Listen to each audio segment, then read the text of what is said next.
Hi, my name is Noel, and I teach about meditation and how it can improve our lives. In this video, I explore with you how meditation changes how we see the world, and that affects how we live our lives. So let's go.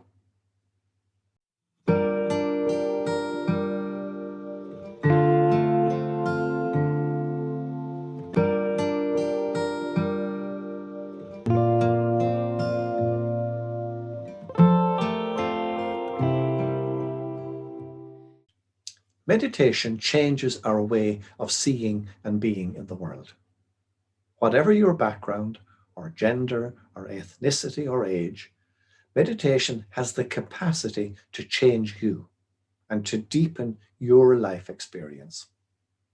It awakens a person to an awareness of who they are at the deepest level of their being. All people, whether they are religious or not, are ultimately spiritual beings.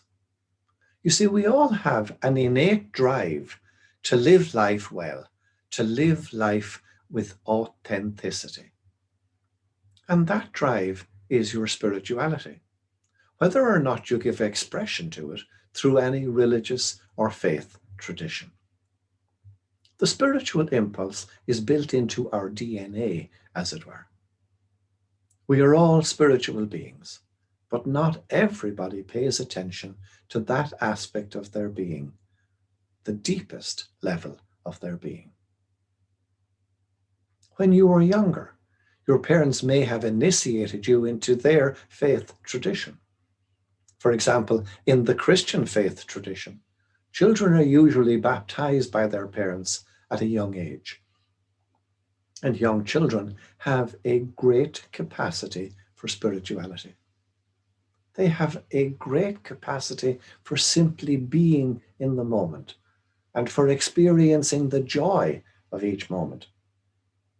As a child, almost anything can give rise to a deep inner experience, even if it remains inexpressible. Now, as children grow into their teenage years, there is a tendency in modern society for rational thinking to take over and for their spiritual impulse to be suppressed.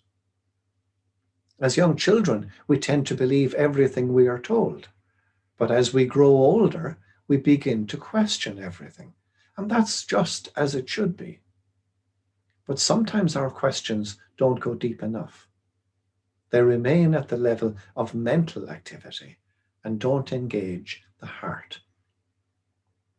When we are very young, we may be told that religion is about believing specific things, what the church defines in Christian doctrine and dogma.